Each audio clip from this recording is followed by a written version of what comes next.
네, 여러분 3일 동안도 잘 보내셨습니까? 오늘 낮에 비가 많이 와서 저녁 때까지 비 오면 우리 성도님들 교회 오는데 많이 어렵지 않을까 염려를 했는데 또 하나님께서 딱 비를 그쳐주셔가지고 하는 감사한 마음이 듭니다. 늘 하늘 가는 길이 쉽지만은 않죠, 그죠? 예, 비바람이 오고 또 여러 가지 어려움도 오지만 늘 우리가 하나님의 도우심 속에서 극복하며 나가는 길이 천국 가는 여정이라는 생각이 듭니다. 네, 특별히 화요일 저녁에 성전을 찾으신 모든 분들에게 하나님의 귀한 축복이 함께하기를 진심으로 축원합니다. 노아 홍수에 대한 이야기를 계속 나가고 있는데요. 아주 중요한 부분이라고 늘 여러분들에게 강조를 하고 있습니다. 잠깐 노아 홍수에 진행되어지는 과정을 좀 큰 틀에서 한번 잠깐 살펴보면 이 노아 홍수에 대한 계시를 누가 처음 받았죠? 우리 이제 골든벨 하면 시험 문제 날 수 있는 문제들이죠. 누가 처음 받았죠? 예, 에녹입니다. 예. 에녹이 처음 이 계시를 받았어요. 무드셀라라는 아이가 태어날 때, 이 아이가 죽을 때 내가 보내겠다고 한 거죠. 그죠? 이때 이제 아담의 나이가 687세고 에녹은 65세입니다. 그 세상이 생겨난 지 채 500년이 지나가지 않았는데 하나님은 홍수로 세상을 멸망할 계획을 세우신 거예요. 그리고 이후에 무드셀라, 라멕이 계속 복음을 전하다가 노아가 태어난 지 480년이 되는 해, 1176년이죠. 예, 1176년. 이때 이제 드디어 하나님께서 이제 120년이라는 타임 세팅을 합니다. 120년 후에 홍수로 심판되어질 것이니 이 은혜의 기간 동안 너희는 방주를 준비해서 세상을 구원할 그런 어떤 계획에 하나님과 함께 동참하라고 하는 그런 이야기가 주어집니다. 그리고 드디어 노아가 600세 되는 해, 그러니까 1656년. 예. 그러니까 세상이 한 1700년 정도 지나갈 때 이때 이제 드디어 노아와 8 식구가 방주에 들어가고 하나님의 자비의 문은 닫히게 됩니다. 이게 1656년, 이때가 정확하게 날짜까지 우리 알 수 있어요. 2월 며칠이죠? 네, 10일입니다. 이런 거는 이제 한 골든벨에 한 30번대 이상 넘어갈 때 나오는 문제들이 될 수 있겠죠. 네. 그리고 난 후에 노아가 방주로 들어간 지 7일 후에 창세기 7장 11절에 보면 노아가 600세 되던 해 둘째 달, 곧 그 달 11의 날, 1656년 2월, 그러니까 며칠이죠? 17일. 예, 드디어 홍수가 터지는 거예요. 예. 그러니까 한 안식일 전에 들어갔고, 그 다음 안식일에 이제 홍수가 난다고 생각할 수 있어요. 7일 단위로 모든 게 이제 쭉쭉 진행되는 걸 볼 수 있습니다. 그날에 큰 기품의 샘들이 터지고, 하늘의 창문들이 열려서 40일 동안 비가 땅에 쏟아졌다고 합니다. 이 비는 천계층이 무너지면서 전 세계적으로 쏟아진 대홍수인데, 이 대홍수로 온 세상의 물이 점점 차올라갑니다. 전 세상이다. 그래서 이 심악산 같은 이런 쬐끄만 산들이 제일 먼저 덮였겠죠. 그죠? 그리고 모든 산들이 뒤덮이고 난 이후에도 계속 한 15규빗, 7에서 8m 이상으로 계속 비가 더 내리는 거예요. 그러면서 본문에 보면 땅 위에 있는 생물 중에 육지에서 그 코에 숨이 있는 것들은 다 죽었다는 그런 기록이 나옵니다. 그리고 이 엄청난 물이 40일 동안 쏟아졌던 이 엄청난 물이 이 세상의 가장 높은 산을 한 8m 이상 차올랐던 이 물이 언제까지 세상에 있었을까요? 예. 얼마 기간 동안? 성경에 나오죠. 150일, 5달 동안. 150일 동안. 5달 동안 이 엄청난 물이 줄지 않고 땅에 넘쳤다고 합니다. 24절에 보면. 그러니까 성경이 만약에 사실이라면 우리가 살고 있는 이 땅엔 언젠가 오래전에 한동안 이 지구 전체가 물로 뒤덮여 있었던 때가 있었다고 하는 것입니다. 그리고 어마어마한 생명체들이 다 죽는 대심판이 있었다고 성경은 기록하고 있는 거예요. 근데 이것이 정말 사실일까요? 우리가 이 성경 이야기에 대한 믿음을 가지고 세상을 바라본다면 이 세상엔 이 노아 홍수의 증거가 엄청나게 많이 있는 것을 우리가 볼 수 있습니다. 다 노아 홍수에 대한 증거예요. 대표적인 사례가 제가 이제 창세기를 가르칠 때 이제 초신자분들한테 많이 이제 가르쳐 주는 게 뭔가 하면 이제 성경이 역사라는 걸 가르치면서 이 시베리아에서 발견되어지는 이 맘모스 코끼리라 그래서 지금 우리가 보고 있는 코끼리보다 훨씬 더 큰 코끼리가 있어요. 근데 이 코끼리의 시체들이 시베리아는 동토잖아요. 안 썩어요. 그래서 그게 이제 통째로 발견되어집니다. 근데 그 코끼리들의 입에는 열대 식물의 풀들이 물고 있다가 죽은 거예요. 아직 씹다가 이렇게. 그리고 배에는 아직 다 소화되어지지 않은 아열대 식물이 뱃속에 있어요. 그리고 뇌 혈액을 조사해 보면 갑작스러운 죽음으로 질식사를 한 어떤 그런 흔적들이 있습니다. 그리고 이 사체들이 부패되지 않은 상태로 동토에 매장되어 있는 거예요. 근데 이 사실은 오래전에 이 시베리아의 땅이 어떤 기후였다? 아열대 기후였다는 것을 증명하는 것이고, 두 번째는 이 코끼리들이 갑작스럽게 어떤 환경의 변화로 죽어서 매장되어졌다고 하는 거예요. 갑작스럽게 죽은 거예요. 그러니까 소화되지 않은 어떤 음식물들이 그대로 있는 거예요. 그 세 번째는 만약 그렇다면 이제 죽었으면 어떻게 돼야 될까요? 서서히 부패되어져야 되죠. 환경이 서서히 바뀌었다면 서서히 부패되어져야 되는데, 아열대 기후에서 서서히 이렇게 변화가 와야 되는데, 그렇지 않고 하나같이 썩지 않은 상태로 존재한다고 하는 거예요. 이것은 갑작스럽게 아열대 기후였던 그 땅이 갑자기 영하 70도, 80도, 100도 이하로 내려가는 기후 변화로 그 북극 바람에 의해서 모두 썩지 않고 다 얼어버린 거예요. 예, 갑작스럽게 냉동고가 되면서.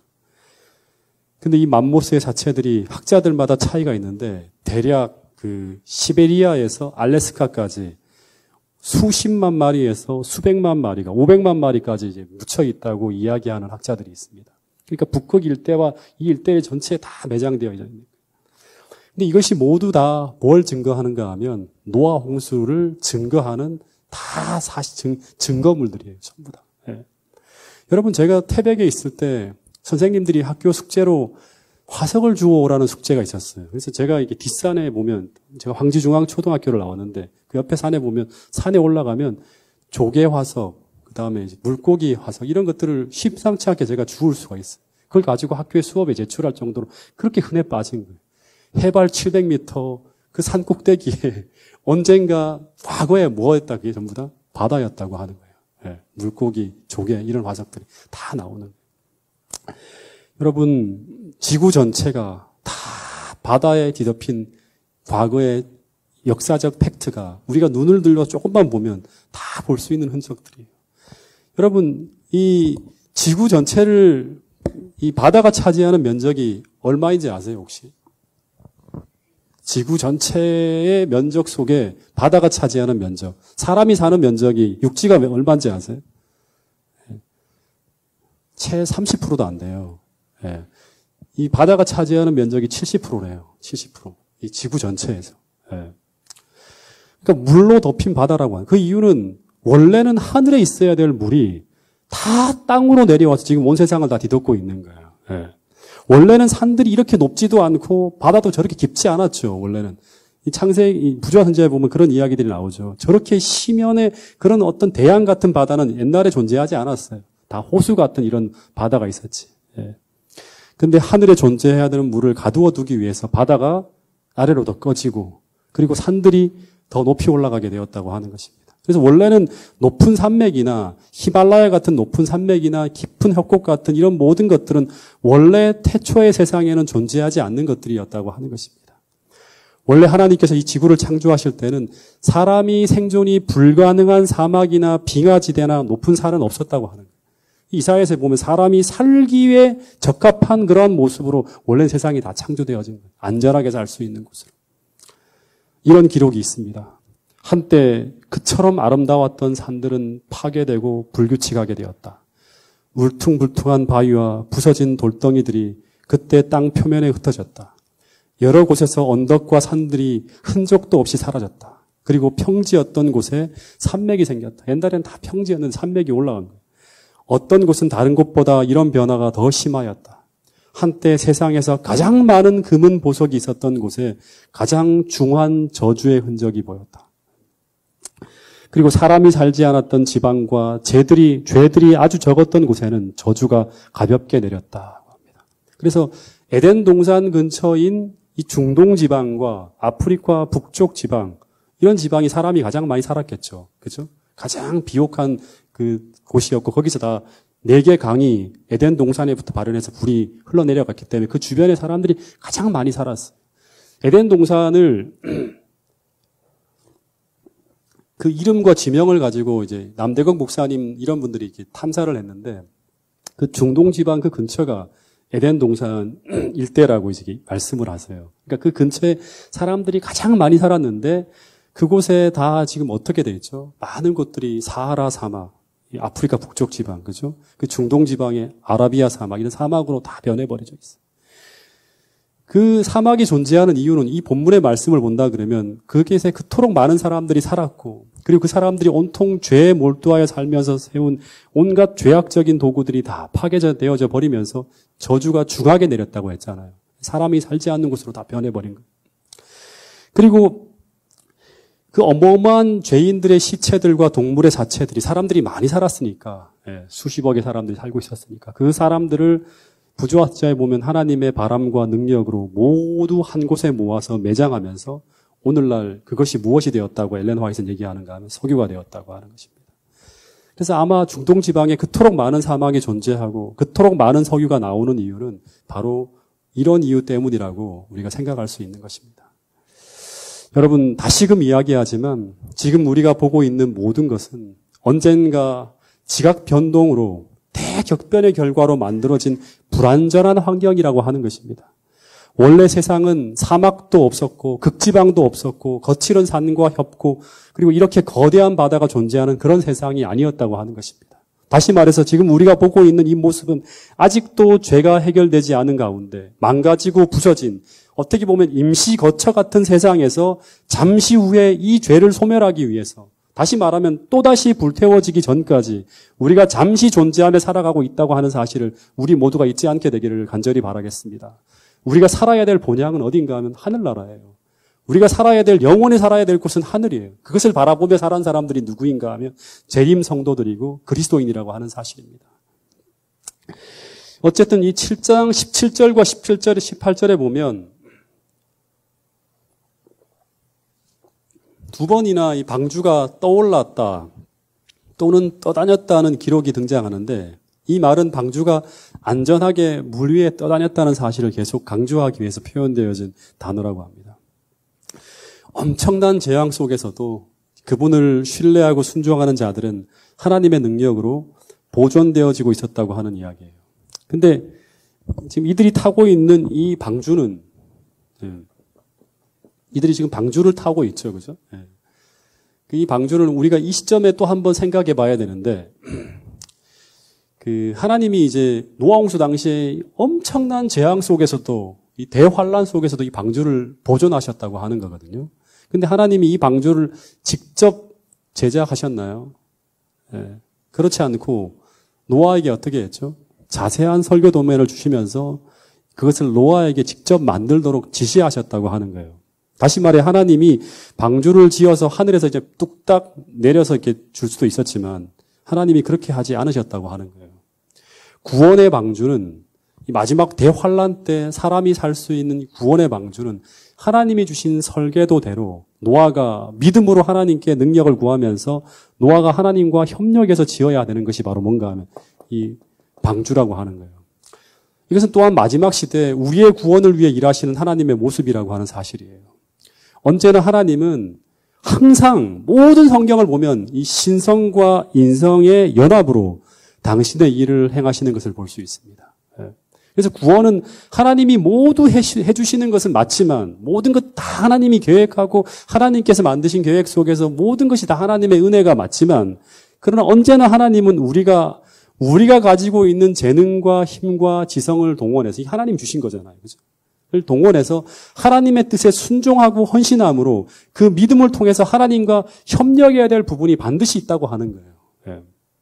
그래서 우리는 끊임없이 하나님께서 우리에게 주신 은사들인 우리의 지성과 재능을 통해서 하나님의 구원의 사업에 협력해서 언제나 함께 일하는 그러한 법들을 우리가 날마다 배워야 한다고 하는 것입니다. 이 마지막 때 우리에게 주신 그 하나님의 뜻이 무엇인지를 늘 살피고 오늘 그 설계 도면대로 내가 하나님의 구원의 방주로 지어져 가고 있는지 이 교회가 그렇게 지어져 가고 있는지 늘 생각하면서 하나님께 기도하는 가운데 이 마지막 시대를 살아내는 저와 여러분들이 될 수 있기를 간절히 바라겠습니다. 어쨌든 이 150일 동안 방주가 막 급류에 휩쓸려서 표류하겠죠. 엄청난 바람이 불고. 여러분, 산 꼭대기에 있으면 바람이 불죠. 그렇죠? 근데 지금 이 산보다, 가장 높은 산보다 더 꼭대기에 있는 이 배가 지금 막 표류하고 있는 거예요. 근데 방주 안에 있는 사람들이 어느 정도 힘들었을까요?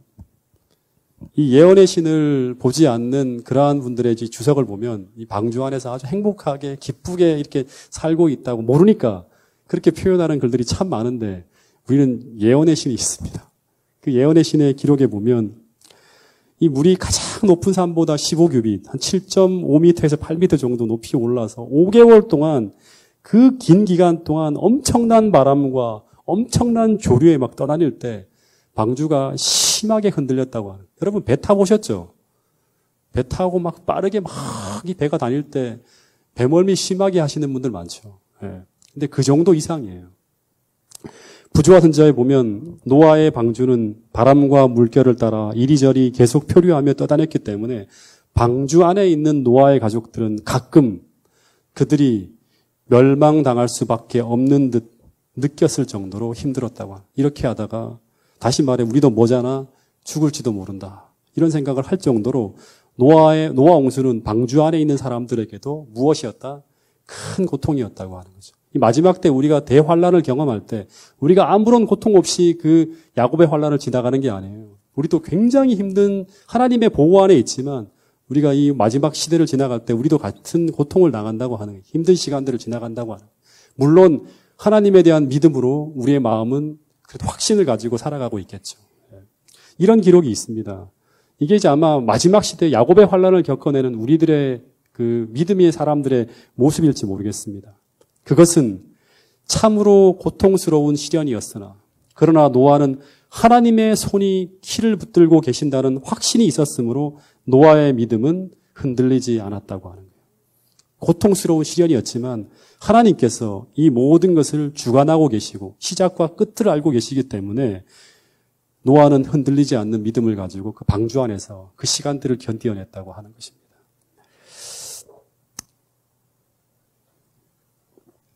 그리고 그렇게 150일이 지나가고 있을 때 이 150일이라는 단어는 계시록 8장, 9장인가요? 8장에도 나와요. 이게 이제 같이 마지막 사건들과 같이 연결되면서 8장 1절에 보면 이런 말씀이 있습니다. 자, 이 말씀을 같이 한번 읽어볼까요? 창세기 8장 1절.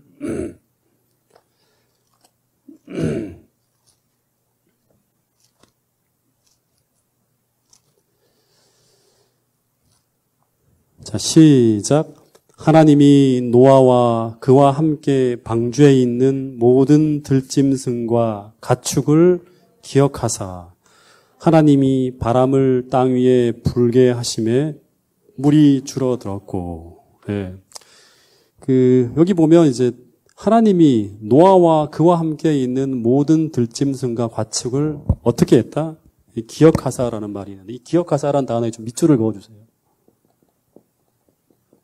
또 하나의 단어가 있죠. 그 다음에 하나님께서 어떻게 했다? 기억하고 난 다음에 하나님이 바람을 불게 했다. 이 바람이란 단어도 조금 우리가 좀 생각해야 될 중요한 단어입니다. 네. 그래서 하나님이 기억하사 바람이 막 불면서 이렇게 이제 물이 줄어요. 그날 7월 17일, 5달이 150일이 지나간 7월 17일 날 바람이 막 불면서 물이 막 줄어요. 그러면서 점차 물이 줄어드니까 뭐가 보일까요? 산봉우리들이 막 보이기 시작하면서 그러면서 4절에 보니까 7째 달 열일의 날 7월 17일 정확하게 7월 17일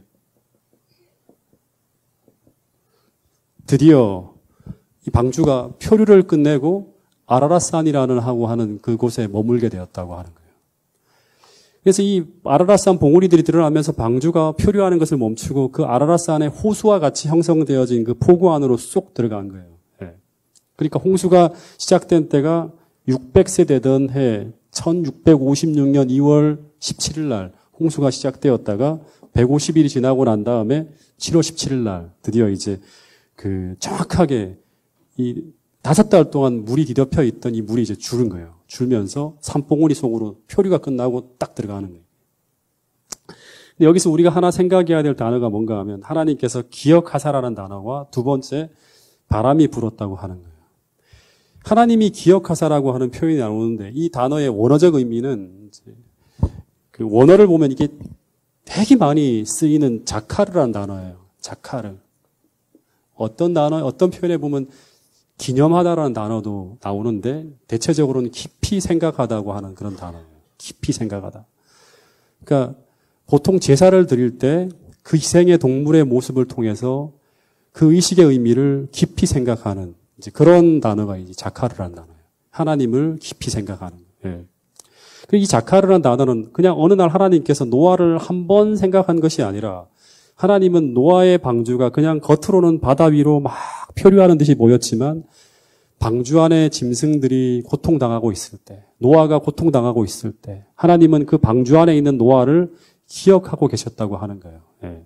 뿐만 아니라 방주 속에 들어가 있던 모든 고통당하는 들짐승과 육축까지도 하나님께서는 뭐하고 계셨다? 기억하고 계셨다고 하는 거예요. 그리고 때가 되었을 때 하나님은 뭘 불게 하셨다?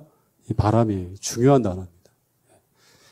바람을 불게 하셨고 이 바람이 불자 무슨 일이 벌어지는가 하면 물이 쭉 줄어드는 일이 벌어지는 거예요. 근데 이 바람이란 단어가 어떤 단어인가 하면 이 바람이란 단어 혹시 제가 사도행전 공부할 때도 그랬고 그리고 창세기를 처음 공부할 때도 창세기 1장 공부할 때도 이 바람이란 단어를 좀 설명한 적이 있습니다. 이 바람이란 단어가 어떤 단어죠? 예? 예? 와, 정말 대단하신 분들이 계십니다. 예, 바로 루아흐라는 단어예요. 예, 루아흐라는 단어.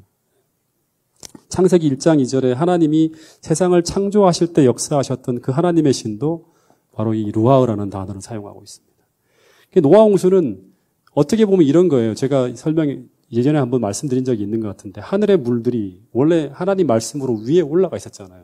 이 물들이 땅으로 내려오는 사건이 바로 이제 이 노아 홍수인데 이것은 창조 시에 벌어진 그 사건이 역순으로 돌아가는 거예요. 다시 말해서 창조 이전으로 돌아간 사건이 바로 노아 홍수예요.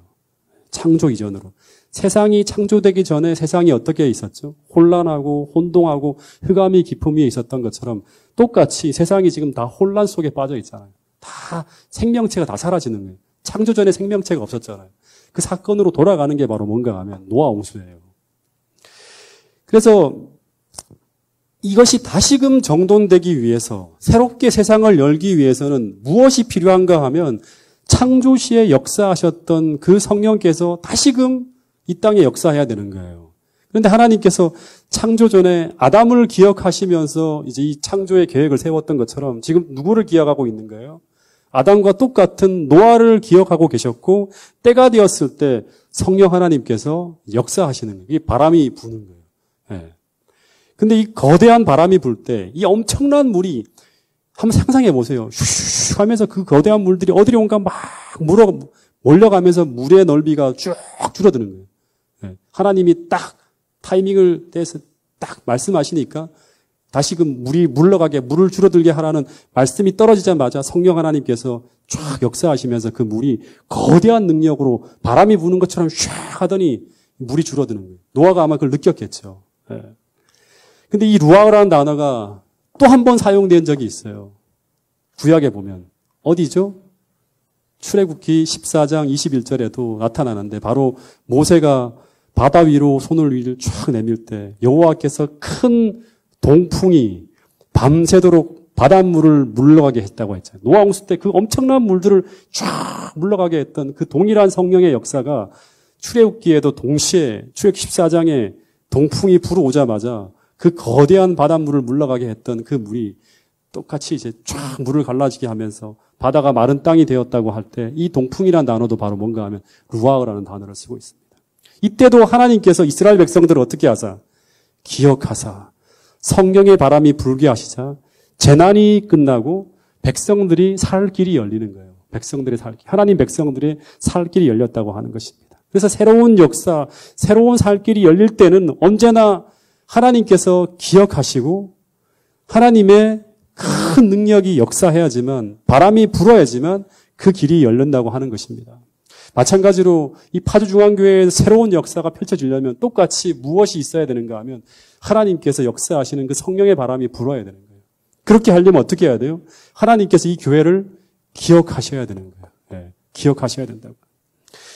하나님께서 기억하시기 위해서 또 하나 우리가 기억해야 될 게 뭔가 하면 이 대환란 가운데 표류하고 있었던 이 노아는 그 방주 안에서 무엇을 하고 있었을까 하는 거예요. 무엇을 하고 있었을까요?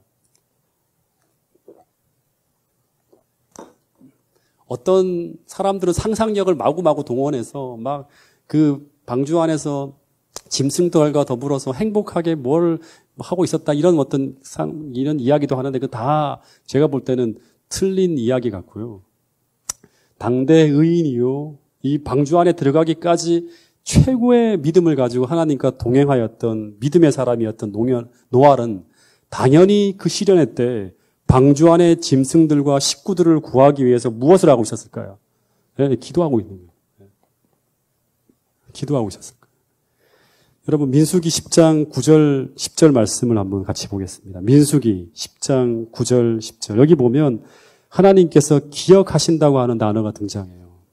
잠깐 한번 읽어보겠습니다. 민수기 10장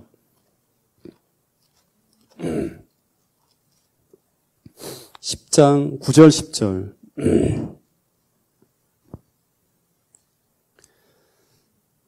자, 같이 한번 읽어보겠습니다. 시작.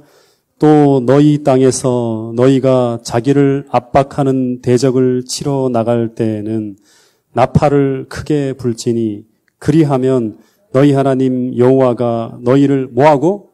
기억하고 너희의 대적에게서 어떻게 하시리라? 구원하시리라고 하는 거예요. 또 너희의 희락의 날과 너희가 정한 절기와 초하루에는 번제물을 드리고 화목제물을 드리며 나팔을 불어야 돼요.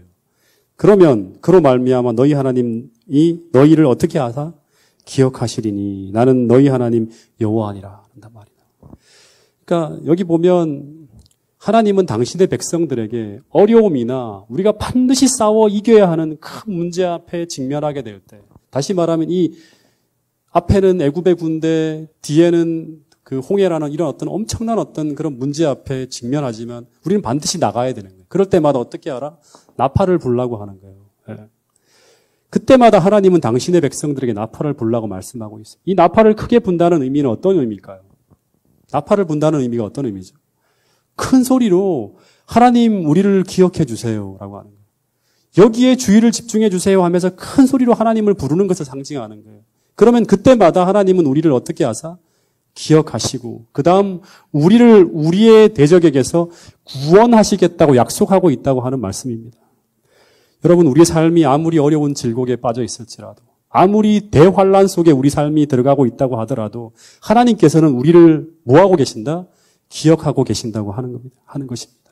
그래서 우리를 기억하시는 상황 속에서 우리가 환란 속을 지나가고 있다는 것을 믿을 수만 있다면 그러면 우리에게 어떤 일이 벌어지는가 하면 첫 번째는 우리는 믿음으로 그 끝을 기다릴 수 있다고 하는 거예요. 그 끝을. 예. 왜냐하면 하나님께서 우리를 기억하고 계신다면 환란은 반드시 그 끝이 있기 때문이라고 하는 것입니다.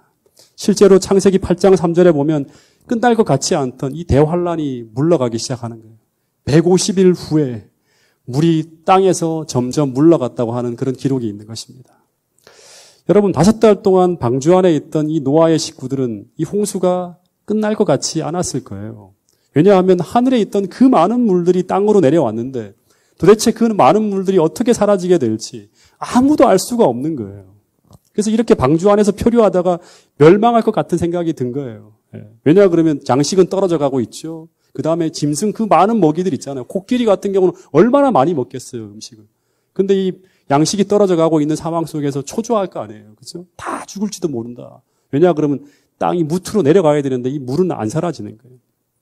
그러나 노아가 기도하고 있었고 그리고 정확하게 5달이 지나가자 바람이 불며 물이 줄기 시작했고 그리고 보이지 않는 손이 노아의 방주를 아라랏산 봉우리 속으로 들어가게 하자 환란이 끝이 났다고 하는 것입니다. 이 분주한 선지자에 보면 이런 기록이 있습니다. 물이 줄어들기 시작하자 여호와께서는 당신의 능력으로 보존하신 여러 산들로 둘러싸인 산들로 보호된 한 지점에 방주를 떠 들어가게 하셨다고 합니다. 이 산들은 서로 조금씩밖에 떨어져 있지 않았으므로 방주는 이 조용한 안식처 안에서 움직였으며 더 이상 끝없는 대항으로 떠돌아다니지 않았다. 이것은 폭풍 우에 시달려 지친 항해자들에게 큰 안도감을 주었다고 합니다. 이제 드디어 마음이 편안한 거예요. 방주 안으로 쏙 들어가. 그 아라랏산 속으로 쏙 들어가자. 사랑하는 여러분, 때로는 우리를 둘러싼 삶의 역경이 끝날 것 같지 않아 보일 때가 있습니다. 그러나 반드시 기억해야 될 것은 우리가 그리스도 안에 있다면 그리스도 안에서 벌어지는 환난은 그 끝이 있다고 하는 사실을 꼭 믿게 되기를 간절히 바라겠습니다. 왜냐하면 하나님께서 우리를 기억하시고 있기 때문입니다. 주께서 기억하신다면 환난은 반드시 물러갑니다. 그것이 노아 홍수를 통해서 하나님께서 우리에게 들려주는 또 하나의 메시지라고 하는 것입니다.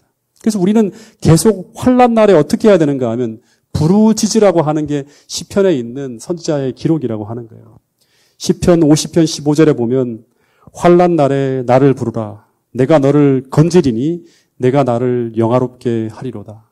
시편 145편 18절 여호와께서는 자기에게 간구하는 모든 자, 곧 진실하게 간구하는 모든 자에게 어떻게 하신다? 가까이 하시는도다 하는 거예요. 그는 자기를 경외하는 자들의 소원을 이루시며 또 그들의 부르짖음을 들으사 구원하시리로다고 말씀하고 있습니다. 여러분, 우리 모두가 이 말씀을 믿고 이 마지막 시대를 지나가는 우리들에게 여러 가지로 힘든 상황들이 계속 나타날 것이지만 그럴 때마다 이 하나님께서 우리를 기억하신다고 하는 이 사실을 꼭 믿으심으로 말미암아 믿음으로 기도로 그 모든 문제들을 돌파하고 마침내 루아흐 성령 하나님의 역사를 우리 모두가 경험할 수 있게 되기를 간절히 바라겠습니다. 그러면 이 노아 홍수 당시에 모든 산꼭대기를 다 뒤덮었던 그 많은 물들이 다 어디로 갔을까요? 이 바람이 불면서 물이 줄어들었다고 하는데 여러분 이 물들은 지구 전체를 덮었던 거예요. 근데 이 물이 줄어든다면 어떻게 해야 될까요? 이 물들이 수평으로 전체 땅을 다 지구 전체를 뒤덮고 있잖아요. 그렇죠? 그러니까 어마어마한 물들이 이게 사라져야지만 이 물의 수면의 높이가 이렇게 쭉쭉 줄어드는 거예요. 근데 전 세계 가장 높은 산보다 7, 8m를 더 높이 뒤덮었던 이 엄청난 물들이 어디로 나갔을까? 하나 생각할 수 있는 것은 이제 우리가 처음에 얘기했지만 바다가 더 밑으로 가라앉고 산이 더 위로 올라가면서 물들이 감해지는 그런 일들이 있을 수 있는데 그럼에도 불구하고 엄청나게 많은 물들이 여전히 존재하는 거예요. 네. 이 물들이 다 어디로 갔을까요? 네.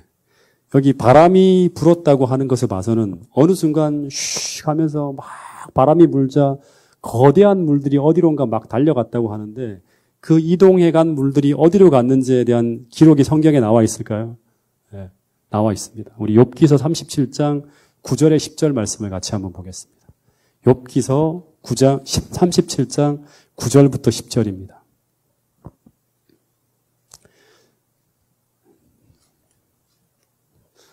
우리 청년들은 지난번 한번 우리 공부할 때 배웠기 때문에 알 수도 있습니다. 네. 자, 욥기 37장 9절부터 10절. 자, 한번 제가 읽어보겠습니다. 남방 밀실에서는 무엇이 이르고 못 찾았나요? 욥기의 책이 좀 어렵죠. 네. 37장 9절 10절 남방 밀실에서는 무엇이 이르고 광풍이 이르고 큰 바람이 남방 밀실에 막 이른대요. 그리고 북방에서는 어떤 기운이 이른다? 아주 차가운 기운이 막 이르면서 하나님이 부시는 기운에 뭐가 얼고 얼음이 막 얼더니 그 다음에 물의 넓이가 줄어든대요. 물의 넓이가 줄어든다. 다시 말해 창세기 8장에서는 바람이 불면서 물의 넓이가 줄어들었다고 하는데 욥기 37장에서는 이 엘리후가 하나님의 오묘한 일을 깨달으라고 하면서 하나님의 능력에 대해서 이야기하면서 이런 말을 하는 거예요. 남방 밀실에서는 광풍이 이르고 북방에서는 찬 기운이 일어나서 하나님이 부시는 그 기운에 얼음이 열면서 물의 넓이가 줄었다고 하는 이 말은 하나님께서 거대한 물들을 어디로? 남방과 북방으로 다 몰고 가는 거예요. 그러면서 빙하로 막 하나님의 기운에 다 얼려버리는 거예요. 빙하로 남극과 북극에 저장하셨다고 하는 거예요. 실제로 남극과 북극의 이 얼음 빙하는 어느 정도 많이 있는지 아세요? 우리가 상상할 수 없을 만큼 거대한 얼음 창고가 바로 이 남극과 북극의 이 빙하라고 합니다. 제가 그 두산 백과 인터넷으로 이제 빙하라는 것을 이제 쳐보니까 이런 기록이 있었어요. 빙하는 지구상에 가장 많은 그 민물을 저장하고 있으며 이는 바다 다음으로 가장 물을 저장하는 저장고래요. 그러니까 바다 다음이라. 강물이나 육지에 있는 호수나 지하수보다 훨씬 더 많은 물이 빙하로 다 저장되어 있다고 하는 거예요. 실제로 이렇게 드러난 빙하 밑으로는 어마어마하게 상상할 수 없을 만큼 거대한 그 얼음덩이가 바로 이제 빙하예요. 빙산의 일각이라고. 드러난 것보다 훨씬 더 큰 어떤 얼음덩이가 있는. 실제로 그린란드 같은 경우는 그 땅 전체가 어마어마하게 거대한 이 빙하 덩어리라고 하는 거예요. 예.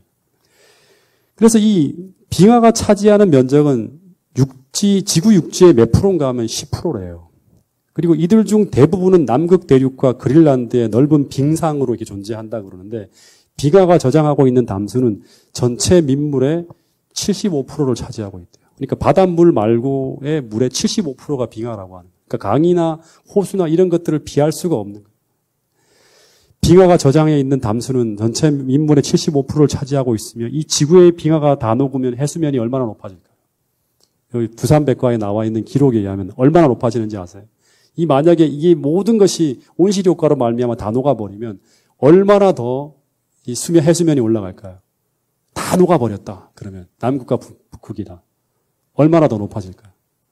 여기 기록에 의하면 해수면이 60m 정도 상승할 것으로 예상된다고 합니다. 그러니까 이 아라라산으로 들어갈 때 그 60m 정도가 쭉 내려간 거예요. 그리고 더 많은 물들을 내릴 때는 이제 바다에 큰 바다를 대양으로 꺼지게 하고 산들을 올리면서 나머지 물들을 더 내렸겠죠. 그래서 이 기록을 통해 볼 때 노아 홍수 당시에 그 엄청난 물들이 남극과 북극의 빙하로 존재한다고 하는 것이 믿을 수 있는 말씀이라고 하는 사실이에요. 여러분, 노아 홍수는 역사 속에 분명히 존재한 하나의 사건이었다고 하는 사실을 여러분 반드시 믿어야 됩니다. 그리고 그 흐트러지고 망가진 세상 위에 아직도 우리가 4,000년 이상 살아가고 있다고 하는 사실입니다. 근데 이제 우리가 또 하나 기억해야 될 일은 무엇인가 하면 이제 성경은 똑같이 또 하나의 노아 홍수 사건 같은 일이 미래에 벌어질 것을 예고하고 있다고 하는 사실입니다. 그것은 이제 죄의 역사를 완전히 끝내기 위해서 예수 그리스도의 재림과 삼림을 통하여 또 한 번 이 세상이 심판되어질 것을 성경은 예고하고 있다고 하는 것입니다. 우리는 그것을 믿고 이 마지막 시대 또 한 번 노아 홍수에 대비해서 방주를 예비한 것처럼 오늘 우리가 구원의 방주를 예비해야 된다고 하는 사실이 바로 이런 예언들 때문에 우리가 그렇게 살고 있다고 하는 사실입니다. 베드로후서 3장 3절부터 베드로후서 3장 3절 한번 펴보겠습니다. 베드로후서 3장 3절부터 있는 말씀이에요.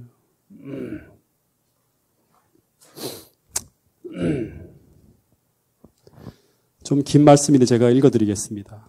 먼저 이것을 알지니 말세 조롱하는 자들이 와서 자기의 정욕을 따라 행하며 조롱하여 이르되 주께서 강림하신다는 약속이 어디 있느냐. 이거 노아 홍수 때 사람들이 한 얘기죠. 그죠?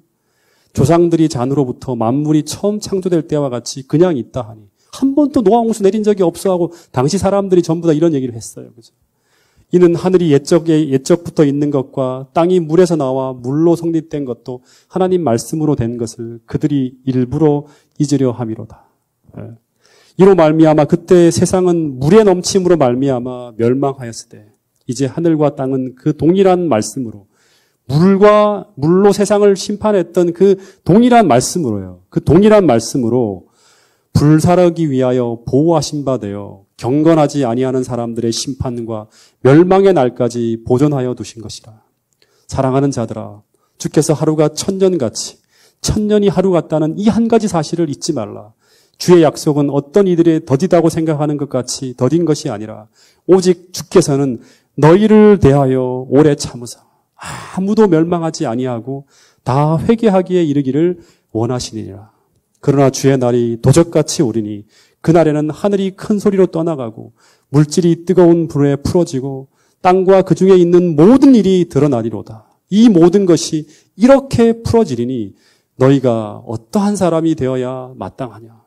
거룩한 행실과 경건함으로 하나님의 날이 임하기를 바라보고 간절히 사모하라. 그날에 하늘이 불에 타서 풀어지고 물질이 뜨거운 불에 녹아지려니와. 그러나 이런 대환란이 벌어진다 하더라도 우리가 믿음 안에 있으면, 구원의 방주인 그리스도 안에 있다면 그의 약속대로 의가 있는 곳인 새하늘과 새 땅을 바라보며 살아갈 수 있다고 합니다. 그러므로 사랑하는 자들아, 너희가 이것을 바라보나니, 우리가 이것을 바라보며 사는 정말 재림 선도라면 주 앞에 어떻게 살아야 된다? 점도 없고 흠도 없이 평강 가운데 나타나기를 힘쓰라고 하는 거예요. 노아처럼 날마다 속죄하고 회개하고 정말 하나님과 동행하는 가운데 믿음으로 마지막 시대를 살아내야 한다고 하는 사실입니다. 여러분, 오늘도 이 믿음으로 세상을 살아내시는 저와 여러분들이 낼 수 있기를 간절히 바라겠습니다. 노아 홍수가 실제적인 사실인 것처럼 반드시 주에 다시 오신다는 그 약속도 사실이라는 사실입니다. 오늘 여러분들이 살아가는 이 현실 속에 그 재림이 반드시 이루어질 것이고 우리는 살아서 주의 재림을 맞이할 수 있는 이 마지막 시대를 살아가고 있다고 하는 사실을 꼭 믿으시고 이것보다 더 중요한 일이 없음을 믿고 그렇게 살 수 있는 저와 여러분들이 될 수 있기를 간절히 바라겠습니다. 나머지 모든 것들은 다 사소한 것입니다. 우리가 하늘 가는 그 일에 방해가 될 수 있는 모든 것이라 그러면 다 극복하고 이겨내셔야 됩니다. 꼭 그런 믿음으로 우리 모두가 주님 오시는 날 거룩한 성산에 다 설 수 있기를 간절히 바라면서 오늘 말씀을 줄이도록 하겠습니다. 기도 제목을 드리도록 하겠습니다. 우리 유기훈 장로님께서 기도 요청을 해주셨는데요. 이 파주시 보건소에서 제안한 봉사를 위해서 장로님께서 이미 봉사대원들을 많은 분들을 외부에서 좀 유치하셨는 것 같아요. 근데 이게 이 파주시 보건소의 일이기 때문에 이 봉사대원들이 준비될 수 있도록 기도 요청을 하셨습니다.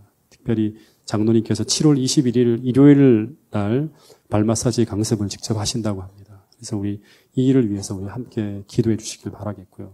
또 하나 제목은 안식일 오후에 암 환자들이 이제 오셔서 이제 발마사지를 받으셨는데 장로님께서 한 15분 정도 성경 공부를 앞으로 하자고 제안을 하셨대요. 근데 처음에 그 참석하신 분들은 다 그렇게 하겠다고 했는데 그 다음 주부터 다 빠져나갔다고 하는 거예요. 그래서 그분들을 위해서 좀 기도 요청을 좀 부탁한다고 말씀하셨어요. 그분들이 와서 이 발 마사지를 받으실 뿐 아니라 성경 말씀을 함께 공부할 수 있는 그런 마음들이 될 수 있도록 기도 요청을 해주셨습니다. 교회 환자들을 위해서 기도해 주시고요. 또 여름 성경학교를 위해 기도해 주시고 특별히 우리 조승혜 성도와 손재옥 사모님을 위해서 기도해 주시면 감사하겠습니다. 우리 다 같이 기도 시간을 혹시 또 특별하게 기도 요청이 있나요? 지금 없으면 우리 개인 기도 시간을 가진 후에 우리 마치는 순서를 진행하도록 하겠습니다.